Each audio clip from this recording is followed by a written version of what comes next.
Fala nação, sejam muito bem-vindos mais uma vez aqui ao nosso canal Mundo Fla React. Aqui nós temos conteúdos diários para vocês sobre o Flamengo. Então se você é novo aqui no nosso canal, já vai deixando o seu like, se inscreva, ative o sino e também se você... aqui a gente não brinca não, Eugênio. Obrigado, Eugênio. Chegou junto, reforço de peso. Vamos lá, eu acho que assim, eu imaginava que o Léo Ortiz estava na frente do Davi Luiz. Mas, pelo que a gente conversa e fica sabendo e tal, é que o Davi vem num momento muito forte. Vem treinando com muito afinco, com muita determinação e tem muita experiência, né? Eu acho que isso pesa muito. Quando entrar em campo o time hoje aqui e o adversário olhar, se for isso, né? Se for ele, não sei se vai ser, olhar para o Davi Luiz, ele vai reconhecer ali um zagueiro de nível internacional. Com Copa do Mundo, com muitos anos de futebol internacional, PSG, Chelsea, Arsenal, etc. O Léo Ortiz não é tão conhecido, então tem isso também, né? Tem o peso de chegar aqui alguém com essa força, com esse reconhecimento. É até uma atração para o jogo. Mas eu imaginava que o Léo Ortiz, pela característica que o Tite foi procurar ao contratá-lo, de um jogador com saída de jogo boa, qualificada, com bom passe, com bom lançamento, que ele estivesse à frente. Mas é claro, o jogador chega, tem um período de adaptação também, né? Aquela história, chegou, vamos embora, vamos entender como é que funciona aqui, porque o resto do time já está jogando junto. Então ele vai esperar um pouquinho. Mas não sei, pode ser que seja diferente que o Léo Ortiz jogue hoje. Sinceramente, eu acho que está muito aberto. Lá, internamente no Flamengo, ninguém quer abrir o jogo. Mas o que eu ouvi de algumas pessoas, não da comissão técnica, é que não seria o Davi Luiz. Vamos esperar para ver, para se acontece isso aqui ou não mais tarde. Sobre o que o Pedro Ivo estava falando, o que assim, eu ouvi muito do Flamengo é realmente esse ambiente interno. A comissão não é o Tite só, é o Tite também. É uma comissão hoje que tem o Kleber muito experiente junto com ele, que tem o César Sampaio, que tem aquela coisa do jogador grande, para fazer essa ligação, essa comunicação, que tem o Matheus Bach, filho do Tite, que está cada vez mais crescendo dentro daquele ambiente. Outros profissionais chegaram, o Flamengo contratou profissionais de outros clubes de comissão técnica. Então, acho que esse grupo, esse staff, vamos colocar assim, está dando ao elenco do Flamengo uma cara de profissionalismo, entendendo que aqui tem um modo de funcionar, que não é assim, os jogadores é que vão mandar aqui em tudo. E aí agora eu vou acrescentar uma percepção minha, já que vocês tocaram no Gabigol. Acho que dentro disso, a ausência, não foram eles que me falaram isso, é uma conclusão minha. A ausência do Gabigol alivia um pouco, até esse ambiente interno, porque ele é muito grande para ficar na reserva. Então, tinha sempre aquela situação, né? Ele é uma personalidade dentro do vestiário, fora do vestiário, na mídia. Talvez uma ausência dele tenha aliviado até um pouco essa questão de cobrança, o Gabigol vai jogar, não vai jogar? Outro dia ele foi no banco, não entrou, aí a cobrança vem de fora, por que não entrou o Gabigol? Ele vinha de uma lesão.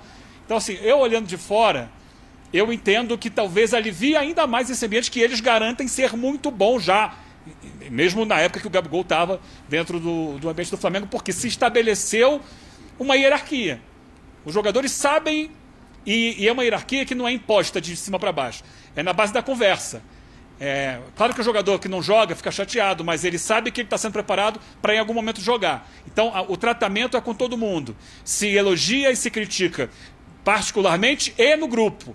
Então eu acho que essa comissão técnica, ao contrário, por exemplo, do Sampaoli, que a gente sabe, historicamente tem uma dificuldade muito grande de lidar com grupos. O Vitor Pereira também foi muito mal no Flamengo. Ano passado o Flamengo teve muita questão interna. E essa comissão técnica tomou esse espaço, organizou esse espaço para que o ambiente seja positivo. É claro que precisa da validação em campo, mas eu acho que a validação em campo é consequência disso. Do trabalho de ambiente e do trabalho técnico-tático que tem sido feito. Eugênio, você levantou um papo legal pra caramba aí. Gabigol, de novo, não tem crise no Flamengo, não tem problema, como você falou, é um assunto separado, né? Acho que é o grande mérito, o Flamengo conseguiu separar a pauta Gabigol. Exatamente. E eu te pergunto, porque o Gabigol, cara, os últimos gols do Flamengo na Libertadores foram todos do Gabigol. Os 2 contra o River Plate, o gol na derrota pro Palmeiras e o gol contra o Atlético Paranaense. Né? São quatro gols do Flamengo em finais de Libertadores, os 4 do Gabigol, dessa era, desse momento, 2019 para cá. né? Fora tudo que ele fez em outros campeonatos, os números dele impressionantes e tal, a idolatria que ele tem, tudo merecido, tudo maravilhoso, ponto final, ninguém discute isso aí. Mas mediante o que a gente está vendo agora, vamos supor que não role o efeito suspensivo. Acho até que vai rolar, mas que não role, não dê certo e tal. O Flamengo fique sem o Gabigol na Libertadores, tá? Vou colocar essa possibilidade. Na temporada. O caso não seria julgado antes de novembro, dezembro. Isso. O recurso. Você falou ontem, é verdade. Lá pro final do ano. Vamos imaginar o Flamengo não tem o Gabigol, que é o seu grande ídolo, falei tudo aqui, números e tal, etc. O Flamengo vai sentir falta do Gabigol na Libertadores? Ô William, tem uma questão que ela precisa ser dita, e o Eugênio está lá, e é importante que ele capta essa sensação. Sim. O Gabriel, na virada do ano, quando surge a pauta Corinthians, quando surge a pauta renovação, quando surge a pauta futuro do Gabriel, o Gabriel, nos últimos meses, ele não se apresentou como um desespero do Flamengo. Precisamos resolver a situação. Landim deixou isso claro, inclusive. Aí. Só que, internamente, eles não vão falar isso, mas assim, internamente, ninguém vai aparecer para dizer Gabriel, se sair, pode sair, se ficar, ficou. Ninguém esperado dentro do Flamengo uma possível saída do Gabriel. Não é que estava negociando ele com o Corinthians, a gente sempre bateu muito na tecla. Para tirar o Gabriel do Flamengo, no mercado nacional, você tem que pagar mais 600, quase 700 milhões. Isso ninguém ia fazer dentro do Brasil.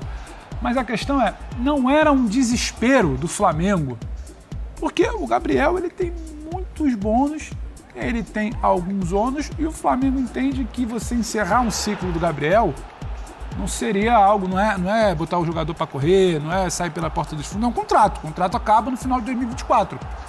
Se as coisas se encaixarem, se o Gabriel se adequa, se o Flamengo acha que tem condição, renova, se não por 5, por 3, como fez com o Bruno Henrique, talvez por 2, mais 1, mas nunca foi exatamente um grande desespero dentro do Flamengo.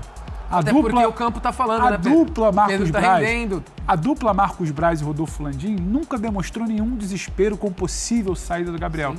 Mas também não vai falar isso publicamente. Eu nem espero que eles venham aqui falar. Com ninguém, com a saída de ninguém. Você tá dizendo que a suspensão ajuda? Não, não ajuda, mas não é esse desespero, essa comoção que antes mesmo da punição, o Gabriel já estava no banco e estava correndo tudo bem. Exatamente. Né? Porque o ataque do Flamengo tá funcionando com o Pedro. Então, e aí entra, o Eugênio chamou lá. E aí entra essa impressão do Eugênio que eu também tenho. E que muita gente dentro do Flamengo tem também. Mas o Eugênio chamou lá. Fala, Eugênio. Sim, porque em cima do que você falava, o Landim deu entrevista essa semana, né? Acho que foi a Rádio CBN, sobre essa situação do Gabriel. E aí a questão de ler nas entrelinhas. Ele fala, olha, o Flamengo vai, quando acabar o contrato do Gabriel, fazer uma proposta de renovação para ele, porque a gente tem essa política de procurar renovar o contrato dos jogadores que estão aqui. E aí ele cita um exemplo. Ele cita alguns, né? Renovamos o Diego Ribas ano passado, renovamos tal jogador, assim, outros jogadores, e o principal por exemplo, o Everton Ribeiro. Nós fizemos uma proposta para o Everton Ribeiro renovar. Mas ele teve uma proposta, outra, no caso do Bahia, que considerou melhor.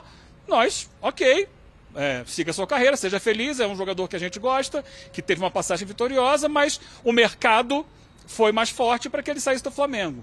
Então, quando ele cita o exemplo do Everton Ribeiro, fala, a gente vai fazer uma proposta para o Gabigol, é uma proposta. Se quiser, beleza. Se não quiser, o mercado vai estar livre para chegar também. Eu acho que isso aí, na entrelinha, ele já dá o tom. Não vai ser uma coisa assim, como o Pedro falava, só para reafirmar. Devido ao nós tenho que manter o Gabigol de qualquer jeito. Não, a gente vai fazer a proposta.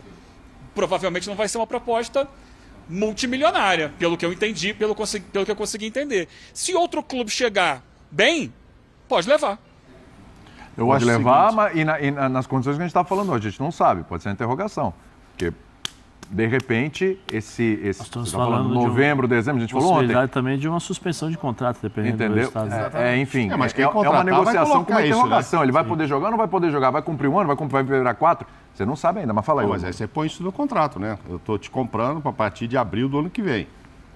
Eu vou te pagar X a partir de abril. Se você pegar 4 anos, desculpa, não vai ser mais isso. Isso tudo vamos colocar no contrato. É isso. Eu só queria aproveitar o Eugênio aí. Ô, Eugênio, nessa turma toda aí, eu ainda colocaria o Fábio Maceredian, hein? Que é outro cara seríssimo que está aí para cuidar desses jogadores. Sim. O cara, bem lembrado, presidente. Ele também se impõe aí com eles e tudo, para não deixar ninguém... Ele é fundamental. Para não deixar ninguém ficar chinelinho. Ontem eu falei ESPN-FC e vou repetir para vocês aqui um recado que eu tenho aqui no celular. Diga lá. Como o Pedro tocou nessa história do Corinthians e tal, naquela época, o recado que eu recebi de alguém que estava meio envolvido e acreditando que ia dar certo. O recado era assim, ó. Flamengo quer liberar, mas não quer se expor para a torcida. Que é essa a história do Pedro. Então, joga para o Gabigol fazer isso com a torcida. Gabigol quer vir, mas não quer sair indisposto com a torcida. Criou-se esse impasse. Então, e o cenário é esse? Eu acho que era isso. E o embrólio começou aí. De repente, o Gabigol... Assim, essa parte do Flamengo eu acredito até mais do que a do Gabigol. Assim, nunca vi ele dizendo, se eu ficar tá bom, se eu for embora tá bom. Mas o Corinthians estava acreditando nessa possibilidade porque na cabeça dessas pessoas que estavam lá negociando ou tentando viabilizar, era mais ou menos isso aqui. O Flamengo também não faz muita questão porque ele não vai pagar um contrato que... Não lembro os números, mas o... Total de... Eu falei ontem, acho que 54 milhões. Pedia muita grana, né? O Pedro Gabigol estava pedindo muita grana. O Flamengo e rechaçou, né? Essa oferta de 54, o Flamengo falou que era mais... É um pouquinho mais baixo. Mas não é pouco também, né? Mas é uma bolada, né? O atual, se renovar pelo atual, parece que já tá bom, não tá não? Tá ótimo. Só que o Gabigol ainda queria mais, aí o Flamengo ficou. Então, não sei se é isso que o Pedro está colocando. De repente, os caras não querem. O Landim agora falou, vai ser muito ruim para a imagem dele se ele for embora, etc. É péssimo, ele podia fazer uma história aqui, ser depois do Zico o cara mais importante da história. Não é? Eu ia falar isso, William. Mas já é. Mas se a relação já não estava construída. Boa, mas aí, antes tudo da bem, pressão. precisa ver para onde ele vai. Se ele vai jogar no Vasco, acaba o carisma. Eu acho muito difícil. Se ele vai jogar no Botafogo do Textor... Palmeiras, Corinthians, como foi se ele vai lá para fora, é uma coisa. Aí, eu acho que talvez... É fogo. Isso que você está falando aí é legal, porque assim, talvez, problema para ele, problema que eu digo, questão de idolatria, né? Sim. Vasco, acho improvável. Não, sim, eu tô não, sim. Né? Palmeiras... Provável. Palmeiras tem bala na agulha. Não sei né? se é o perfil que o Abel gosta. Aí tem a questão do jogador que chega lá, desse tamanho e tal, etc. O perfil de atletas do Abel é bem diferente do perfil do Gabigol. Corinthians. Falta aqui, ó. Falta a grana. Não, para pagar. Para outro, se ele fosse para um. Pagar é pouco. Não vai, mas o Galo tem um Atlético Mineiro. Tá muito bem bonito no ataque. Acho que. Talvez esses três, né? Eu acho que o Rogério Ceni pode ter dinheiro lá no grupo para levar, mas aí será que ele quer? Aí já vem outro lado. Será que o Gabigol iria pro Bahia? Aí já passa a ser outro lado. O Gabigol não iria? Não iria, então. Agora, quem tem bala, além do Bahia... Palmeiras. O Bragantino, se resolver pôr dinheiro, tem, né? O grupo, eu tô falando quem tem bala. O Palmeiras... Mas daí a gente trata duas questões muito importantes. Né? É o financeiro dos clubes que podem tentar adquirir o Gabigol e a vontade do Gabigol. Isso, exato. A gente já frisou agora que, o Bahia, realmente, o Bahia...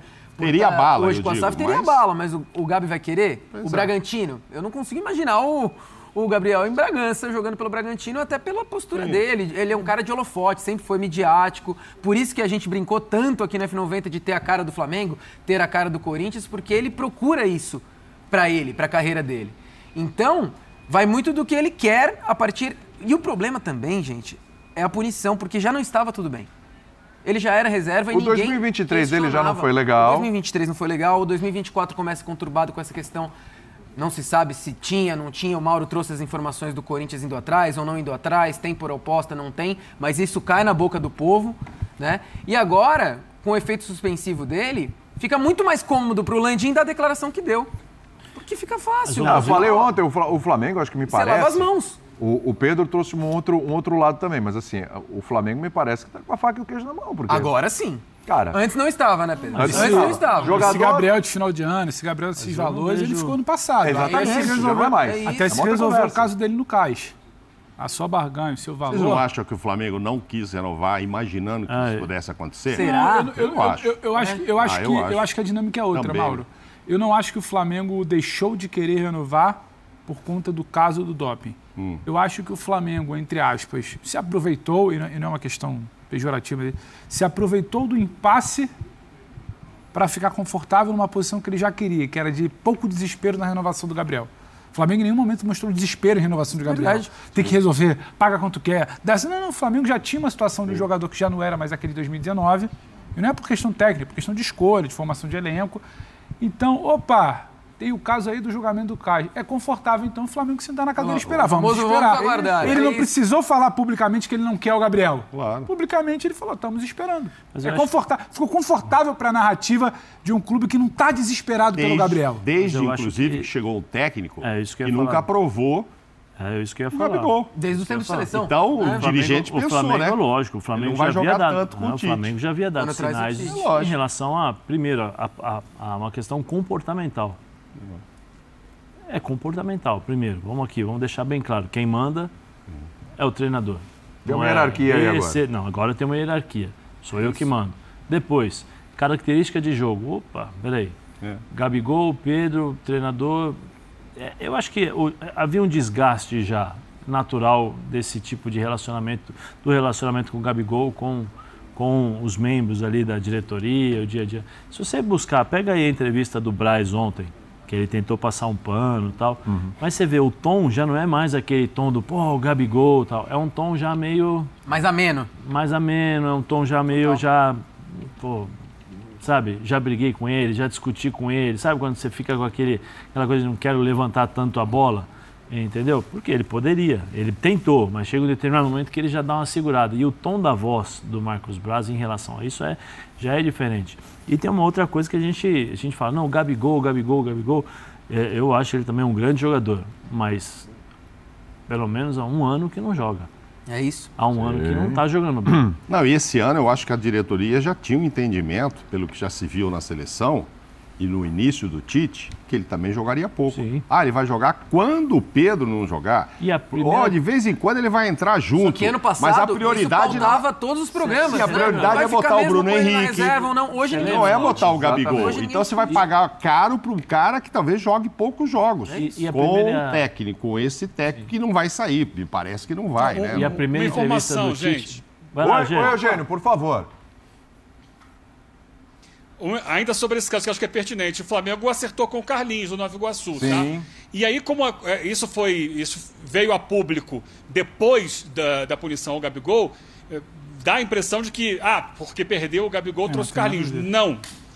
Já procurava um jogador com a característica mais próxima à do Pedro, para que não perdesse, quando o Pedro não pudesse jogar, não perdesse aquele estilo de jogo. Centroavante mais de área, que joga de costas para o gol, que faz uma aproximação e tal.